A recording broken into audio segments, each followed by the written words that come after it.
Hi everybody, it's me, Katie, and welcome back to my channel where it is all Revolutionary War all the time. And today I am back at the old burying ground in Arlington, Massachusetts, which you might be more familiar with by its historical name of Menotomy. It was here in Menotomy that occurred some of the most intense and bloody fighting of April 19th, 1775. And behind me stands this monument, which commemorates 12 of the American militiamen and civilians who lost their lives that day. But this is not just a monument, it is also their headstone as well.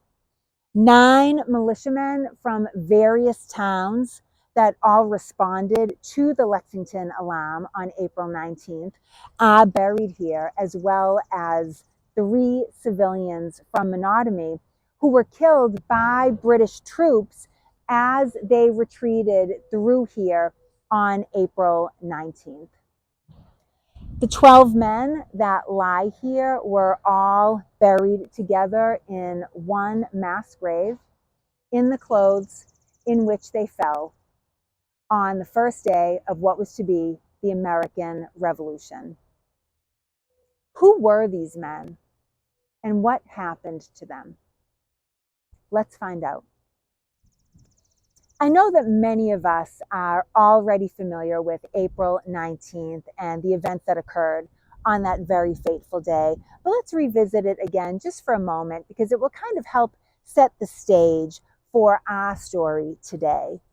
We know that late on the night of April 18th, alarm riders were sent out from Boston to alert the Massachusetts countryside that the British had left on an expedition, most likely to seize military stores that were being stockpiled by the provincials in Concord. We know that the British column arrived at Lexington Green. Shots were fired and 8 Americans were killed. Several more were wounded. As many as 9 or 10 more were wounded. The British column continued on to North Bridge, and 2 more Americans were killed. So by about 3 or 4 p.m. on the day of the 19th, the newly reinforced British column approached Menotomy under the command of Colonel Francis Smith. And earlier that day, he had sent back to Boston for reinforcements. He had originally left Boston with about 700 British troops under his command. Later that day, British reinforcements numbering about 1,000 strong left Boston and met up with Smith in the Lexington area on Smith's retreat. These reinforcements were led by Lord Percy, and his troops were comparatively fresher, not as exhausted or bloodied or as beat up as the men under Smith. Once those 2 columns converged, they formed one main column and continued retreating down the Concord Road, looking to reach the comparative safety of Boston. So the column was traveling from the Lexington and Concord area in the west and heading toward Boston in the east, a distance of probably 16 to 18 miles all told. Simultaneously, militia companies from all over Massachusetts, from towns all over this area, were mustering and marching to this area in response to the overnight alarms and in response to news of Lexington and Concord. So militia companies were converging on this area after having marched for miles. All told, the British force upon its arrival here in Menotomy was about 1,700. American militiamen may have numbered about 2,000 or 3,000. So this street behind me, this very busy main street, is the old Concord Road that the British troops retreated down on April 19th from Lexington and Concord in the west, headed to Boston in the east. And it's a really busy road, so I'm not going to film here, but I just wanted to show you that this road, the old Concord Road, still exists, and it's known today as Massachusetts Avenue. As the British retreated through Menotomy, the fighting was incredibly intense. Out of the 50 Americans killed on April 19th, 1775, about half were killed here in Menotomy and in this general vicinity, in this very area. I'm outside now the Jason Russell house, and this very house, inside and in its yard, was probably, I think it's fair to say, the bloodiest spot on April 19th. More men died in this immediate vicinity than anywhere else. The Jason Russell House is actually a museum. It is open to the public. We're not going to film here in too much detail about what happened at this house today, but we will in a future video. So I hope that you'll subscribe so you don't miss out on that. But what I wanted to show you is this general layout. Here is the Concord Road that I showed you earlier, that the British were retreating down.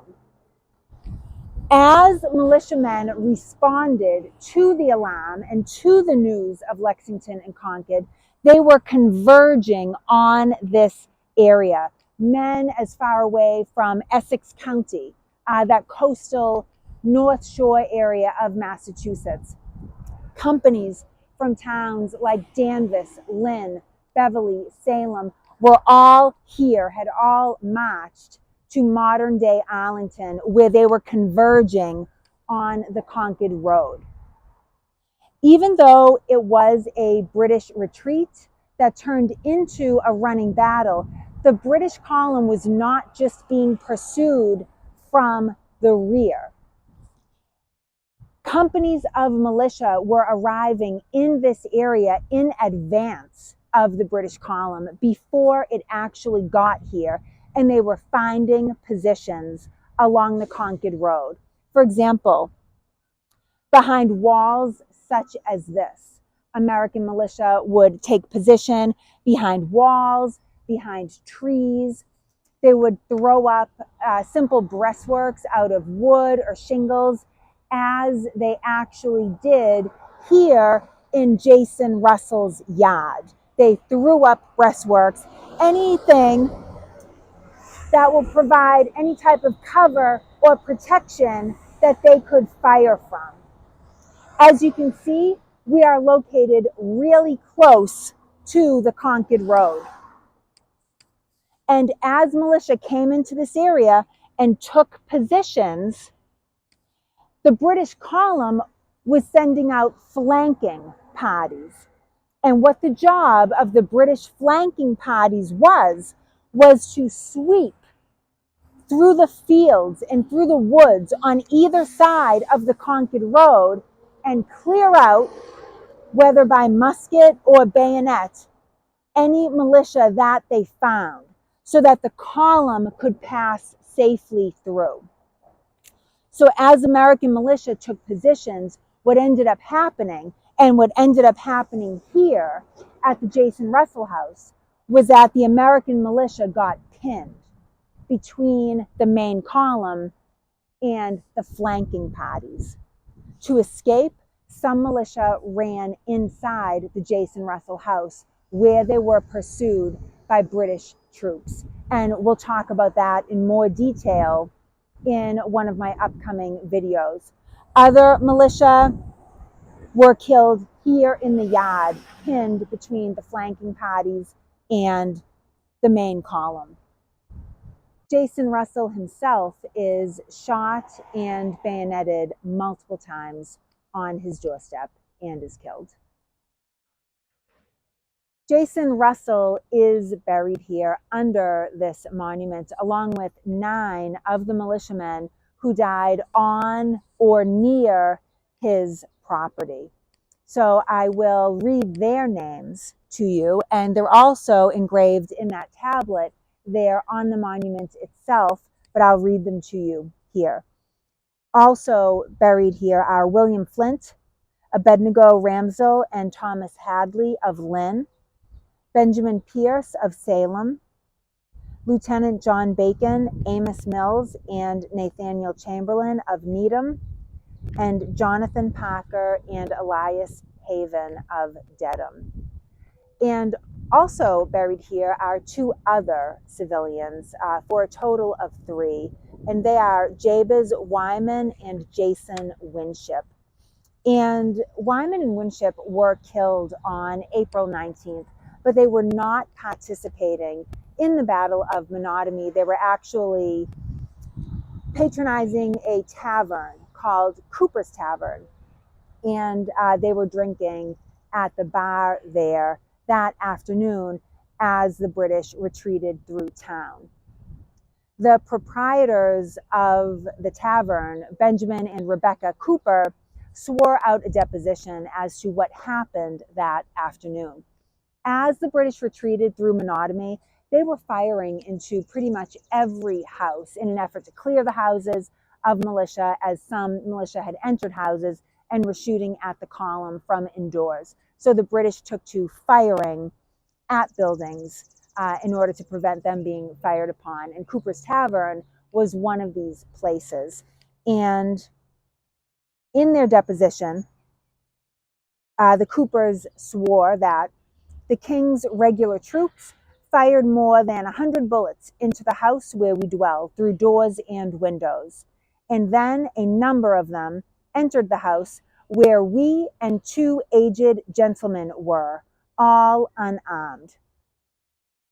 Now, the aged gentlemen that she's referring to actually are Wyman and Winship, even though they were only 39 and 45 years old, respectively. But she says what happens to them, and just a small content warning, it is kind of graphic. She says that the soldiers entered the building, and the aged gentlemen were most barbarously and inhumanly murdered by them, being stabbed through in many places, their heads mauled, skulls broke, and their brains out on the floor and walls of the house. So this monument was not erected over the bodies in 1775. This monument actually wasn't built until 1848, and it was carved of New Hampshire granite from a stone yard in Portsmouth, New Hampshire. And in an 1848 newspaper, I came across an account of once the workers had finished cutting this stone from the stone yard, they kind of had a small service over it. They made some remarks, and evidently the senior workman on the site spoke. And part of what he said was, and this was published in the newspaper in 1848, "Before us is a plain and simple, but beautiful and enduring monument, destined to be erected on a hallowed spot, a spot consecrated by the blood of freedom, a spot which may well be styled the grave of our fathers, the birthplace of our liberties." So in 1848, the bodies were reinterred in a stone vault underneath this new monument. Around the corner from this monument is the actual slate headstone that originally marked their burial place in 1775, when the 9 militiamen and 3 civilians, Jason Russell, Jabez Wyman, and Jason Winship, were put on a cart and brought here. They were interred in this area, but with a simple slate headstone marking their burial, which still exists. And in our next video on the Jason Russell House, we will be visiting that. So with that, I hope you enjoyed this video. Thank you all so much, as always, for watching.